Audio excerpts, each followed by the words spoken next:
नमस्कार। इस वीडियो में आपका स्वागत है बेटा। आज हम बात करेंगे एक्सरसाइज 13.8 की। इसके बेसिक और कुछ क्वेश्चन हमने लास्ट लेक्चर में कंप्लीट कर लिए थे बेटा। लगभग 5 क्वेश्चन हमने किए थे और इसका बेसिक आशा है कि आप सबने अच्छे से कर लिए होंगे बेटा। और अभी स्टार्ट करें नेक्स्ट क्वेश्चन। एक्सरसाइज 13.8 क्वेश्चन है बेटा, find the equation of line passing through point. बेटा एक लाइन की इक्वेशन चाहिए मुझे जिसका पासिंग पॉइंट कोऑर्डिनेट गिवन है मुझे 3, 4, 1 and perpendicular to plane having equation 3x - y - 5 = 0। ये फर्स्ट, ठीक है। देखिए बेटा लाइन का एक पासिंग पॉइंट दिया है, मतलब 1 point form of a line है। x - x1 upon a, y - y1 upon b, z - z1 upon c, और वो परपेंडिकुलर है इसके। तो प्लेन और लाइन परपेंडिकुलर है, it means their direction ratios are same. मतलब जो प्लेन के रेशियो होंगे वो लाइन के होंगे। क्यों? क्योंकि लाइन और प्लेन क्या है, परपेंडिकुलर है। तो प्लेन के रेशियो क्या होंगे बेटा, x y z के मल्टीपल। तो 3 - 1 z है ही नहीं इसमें, तो वो 0, ठीक है। तो क्या लिखेंगे बेटा, equation of line passing through point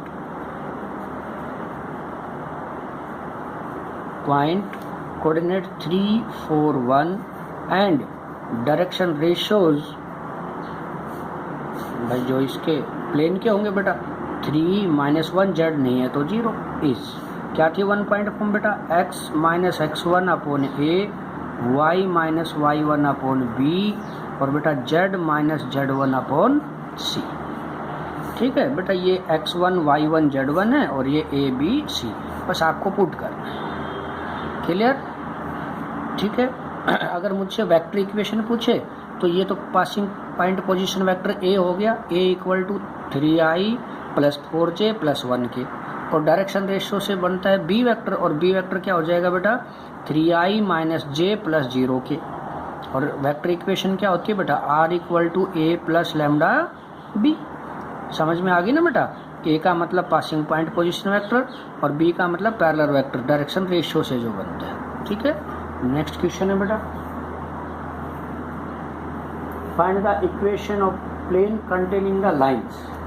equation of plane चाहिए जो लाइन को कंटेन करे बेटा, और लाइन की इक्वेशन दे रखी है मुझे r = I + j, r = I + j + s I + 2j - k। And second equation बेटा r = I + j + t। देखो लैम्डा और म्यू की जगह बेटा स्केलर आ गया अब s और t, तो कोई भी स्केलर हो सकता है। ठीक है, तो सेकंड इक्वेशन है r = I + j + t - I + j - 2k। ठीक है, फर्स्ट इक्वेशन दे रखी है बेटा r = I + j + s - I + j - 2k। ठीक है बेटा, सेकंड इक्वेशन दे रखी है मुझे r = I + j + म्यू की जगह आ गया बेटा t, तो कोई भी स्केलर हो कोई दिक्कत नहीं, I + j - 2k। ध्यान से समझ लो बेटा, 2-3 क्वेश्चन इसी के ऊपर है। Find the vector equation of plane containing the lines. 2 line की मुझे इक्वेशन दे रखी है। ठीक है, तो देखिए बच्चे बहुत सी बार तो ये कहते हैं find the equation of plane having position vector, कोई भी अलग से दे देगा वो position vector I + 2j - 3k ऐसा कुछ, और कहेगा कंटेनिंग दिस लाइन।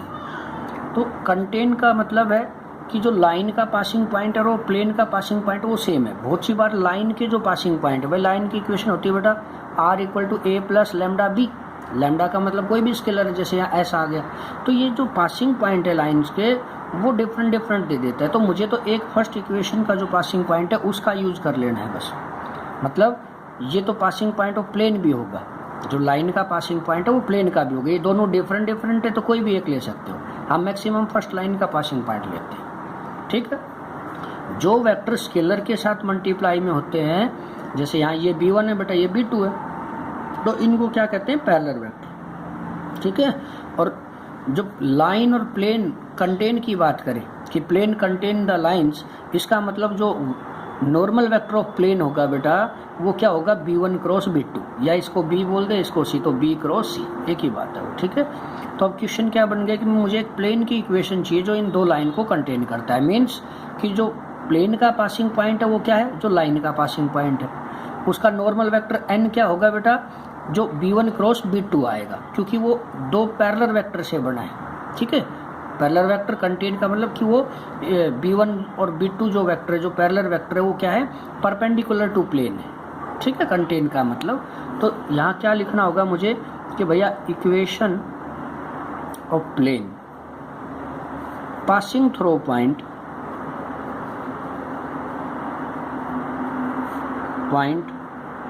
जो लाइन का पासिंग पॉइंट है वो 1 1 0 and normal vector n equal to वो क्या होगा बेटा, b1 क्रॉस b2। कभी कभी कुछ एग्जाम्पल में b क्रॉस c भी, तो ये b मान लेंगे ये c मान लेंगे। ठीक है। उससे कोई फर्क नहीं पड़ना बेटा। तो देखो बेटा मुझे एक इज क्या होगी, इक्वेशन क्या होगी बेटा मेरे पास, r minus a dot n की जगह क्या है, b1 क्रॉस b2। मैंने स्केलर प्रोडक्ट फॉर्म फार्मूला लिखवाया था, है ना, स्केलर फॉर्म में इक्वेशन ऑफ प्लेन का फार्मूला लिखवाया था आपको, r माइनस ए डॉट बी क्रॉस सी। तो बात वही है, मैंने यहाँ b1 b2 लिख दिया, चाहे आप b क्रॉस सी लिख दीजिएगा बेटा। ठीक है। समझ में आई। दूसरा, इसमें ऐसा भी क्वेश्चन आता है कि इक्वेशन दे दी मुझे r equal to a plus lambda b plus mu c, मतलब कोप्लेनर की कंडीशन है। ठीक है। बी और सी एक ही प्लेन में लाई करते, तो अगर मुझे ये एक साथ भी इक्वेशन दे दे तो ये पासिंग पॉइंट, ये बी और ये सी मतलब पैरेलल वेक्टर, या ये कहूँ कि ये b1 है और ये b2 है, तो भी यही फार्मूला यूज करना है। समझ में आ गई। अब इसने दो अलग अलग लाइन दे दी तो भी एक ही बात है, कोई दिक्कत नहीं। अगर कंबाइन करके ऐसे कोप्लेनर फॉर्म में दे दे तो भी यही मतलब है, फार्मूला यही लगना है आपका। ठीक है। बस आपकी समझ आए, ये कंसेप्ट अच्छे से समझ लो बेटा। ठीक है। तो यहाँ मुझे दो इक्वेशन दे रखी है लाइन की जो प्लेन कंटेन करता है जिनको, तो कंटेन का मतलब लाइन और प्लेन का पासिंग पॉइंट सेम होगा।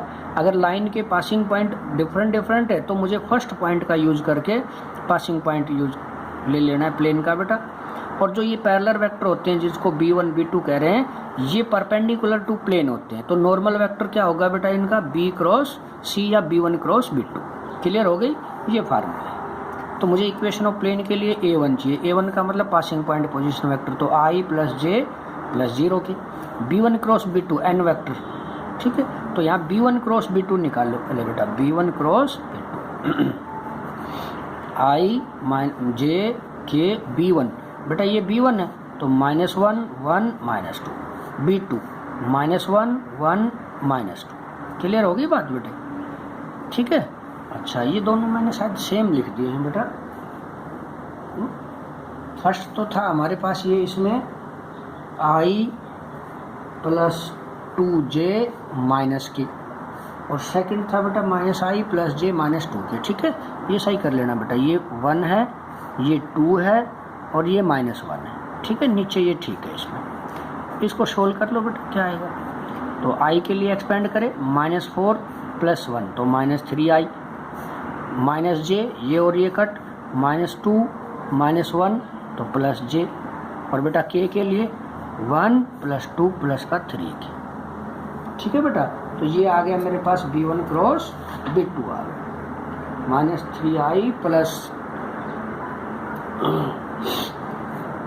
जे के लिए -4 और भैया +1, तो ये माइनस का 3 और टोटल मिला के हो गया +3,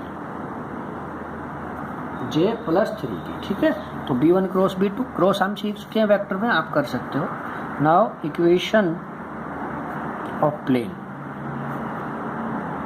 ठीक है भाई, इसका पासिंग पॉइंट क्या है मेरे पास, उसका position vector i plus J plus 0 के, ये रहा। ठीक है। और n वेक्टर नॉर्मल वेक्टर क्या आ गया मेरे पास, ये -3i प्लस 3j प्लस 3 के।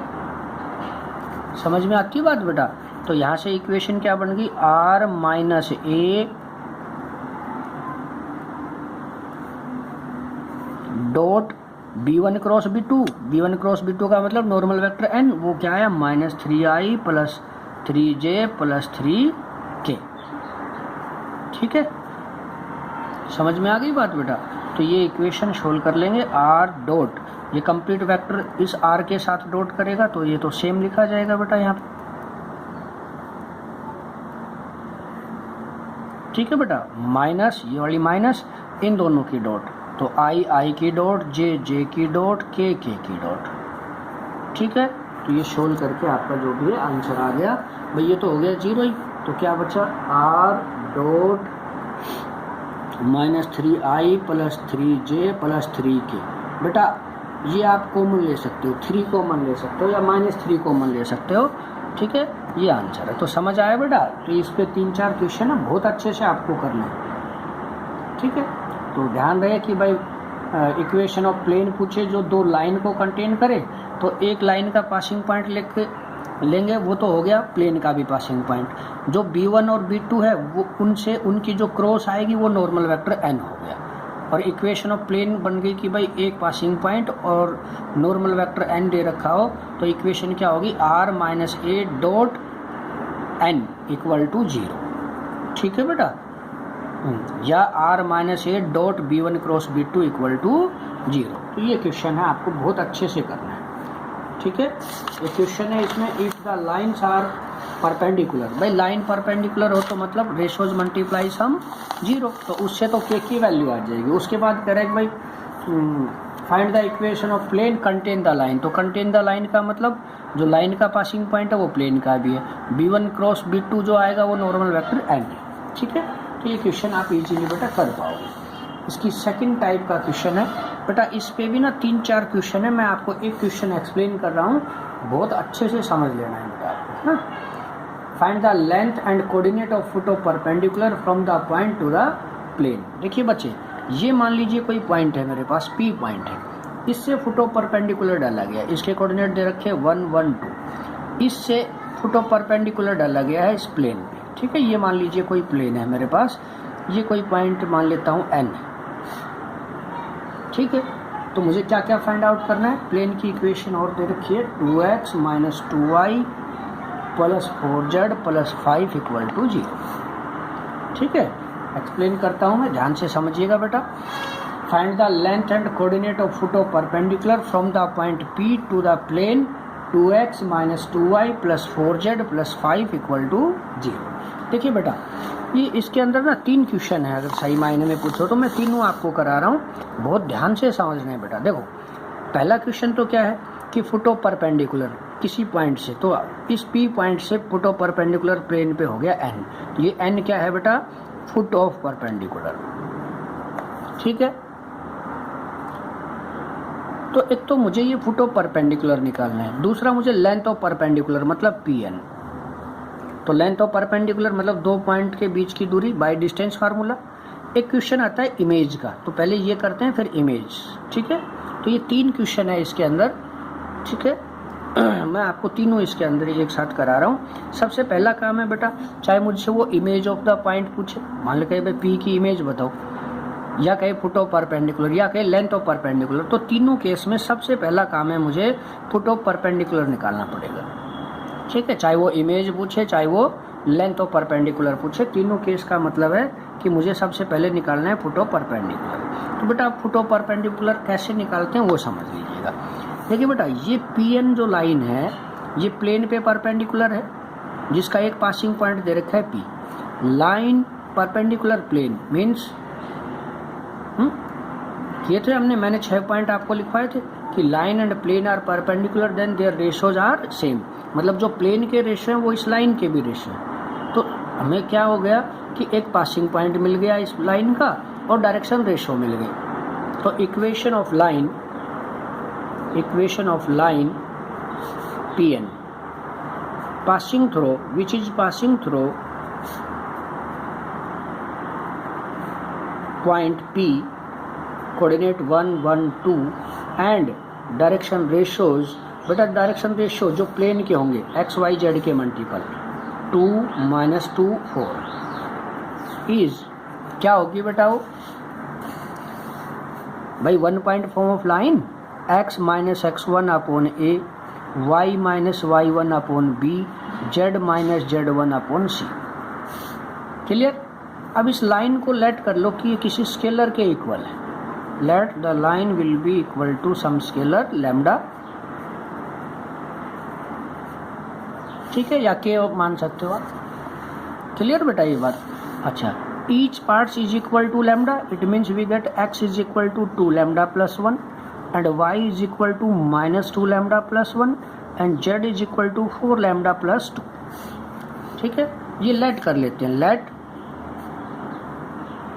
Any point coordinate,